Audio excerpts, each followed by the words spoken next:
a handshake in southern Sweden. But the stakes soar high above Europe's skies.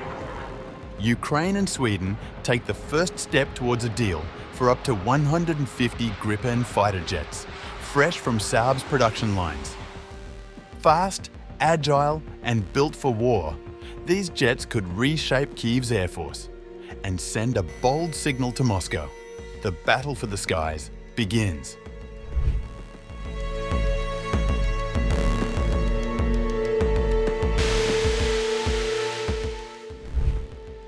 It's a moment that could reshape Europe's skies. On October 22nd, in southern Sweden, home of Saab's legendary aircraft factory, Ukrainian President Volodymyr Zelensky stood beside Swedish Prime Minister Ulf Kristersson, both framed by the sleek silhouette of a Gripen fighter jet. The two leaders had just signed a letter of intent, not a final contract, but the first formal step towards one of the largest aircraft export deals in European history. If fully realised, it could see Sweden deliver up to 150 brand new JAS-39 Gripen E fighter jets to Ukraine. For context, that's more than double Sweden's own order of the aircraft, and easily its biggest ever arms export. Prime Minister Kristersson called it a long-term cooperation agreement focused on air defence, and made clear this was more than symbolic.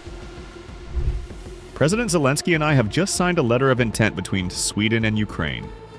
And this is the beginning of a long journey, but it takes us one step closer to a major export deal for Saab and for Sweden with Ukraine. The agreement, signed inside Saab's factory complex, wasn't just a handshake over jets. It represents a deepening of Sweden's role within NATO and a bold signal to Moscow. Sweden joined NATO only last year, ending more than 2 centuries of military non-alignment. Now, less than a year later, it's potentially arming Ukraine with cutting-edge fighters designed specifically for combat against Russian threats. Zelensky, who's been pushing for these aircraft since 2022, couldn't hide his enthusiasm. We have started the work to obtain Gripens for Ukraine and expect the future contract to allow us to acquire no less than 100 such jets. Now, our teams must do their best to ensure that the next year marks the beginning of the practical realization of our agreements and the start of the use of Gripens. The deal, though not final, could make Sweden the first NATO country to supply an entire fleet of advanced fighter jets to Kyiv. Not just donations or reallocated second-hand models, but brand new warplanes fresh from production lines.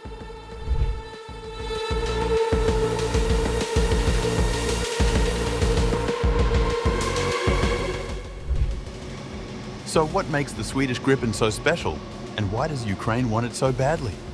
The JAS-39. Gripen, meaning Griffin in Swedish, is a 4th-generation multi-role fighter. Fast, agile, and famously self-sufficient. It's a lightweight single-engine jet capable of both air combat and ground attack, built from the ground up to survive in exactly the kind of conditions Ukraine faces. While the American-made F-16s are more famous, the Gripen's strength lies in simplicity and survivability. Designed during the Cold War, its core philosophy was to fight and keep fighting even after infrastructure was destroyed. The Gripen family was designed from the outset to operate in austere, off-base locations.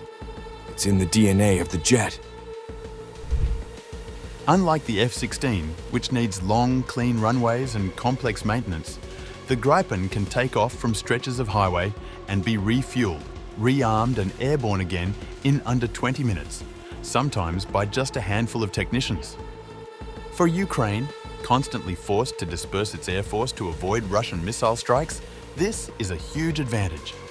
Technically speaking, the Gripen E variant Sweden is offering comes with a more powerful engine, a modern AESA radar system, and integrated electronic warfare capabilities. It can also carry Meteor air-to-air missiles, among the longest range and most advanced in the world.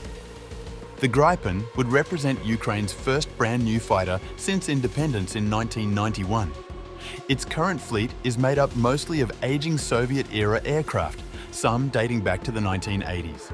The transition to Western fighters began last year when the first F-16s arrived from European allies, followed by French Mirage 2000s. But Ukraine's defense planners have made clear that the Gripen could serve as the backbone of a new, modernized air force. And there's another subtler reason the Gripen fits Ukraine's needs: cost. Compared to fifth-generation jets like the American F-35, the Gripen E is significantly cheaper to buy, operate and maintain, a crucial factor for a country fighting an expensive and grinding war.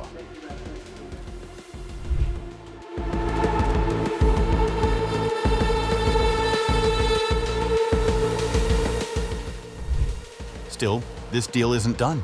The letter of intent signed in Linköping is just the first step. A declaration of political will, not a binding contract.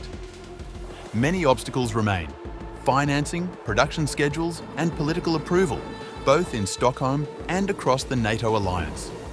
Prime Minister Kristersson admitted as much, saying that even under the best conditions, new aircraft would take at least 3 years to deliver. However, Sweden will look for all kinds of possibilities to provide Ukraine with the jets as early as possible. The step we're taking today through this Swedish-Ukrainian letter of intent creates the necessary preconditions for a major export deal on the Gripen fighters between our two countries.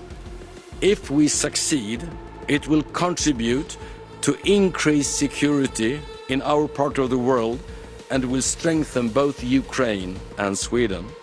We fully realize it's a long road ahead of us. But from today, we are committed to exploring all the possibilities in providing Ukraine with a large amount of Gripen fighters in the future. And with that, over to you, Mr. President. Sweden's potential sale of up to 150 Gripen E fighter jets to Ukraine marks a seismic shift in European defense politics. The deal, still in its infancy, could make Ukraine Saab's biggest client, surpassing Brazil, Thailand and South Africa combined, while catapulting Sweden into the ranks of major global arms exporters. For Stockholm, it signals the definitive end of its neutrality, as the newly minted NATO member positions itself as a key supplier to a nation at war with Russia. For Kyiv, the Gripen is far more than a jet. It's a symbol of modernization and Western integration. Arriving later this decade, these fighters could form the backbone of Ukraine's next-generation air force. Beyond the battlefield, the agreement underscores Europe's growing drive for defense autonomy and Sweden's readiness to challenge American dominance in the fighter jet market.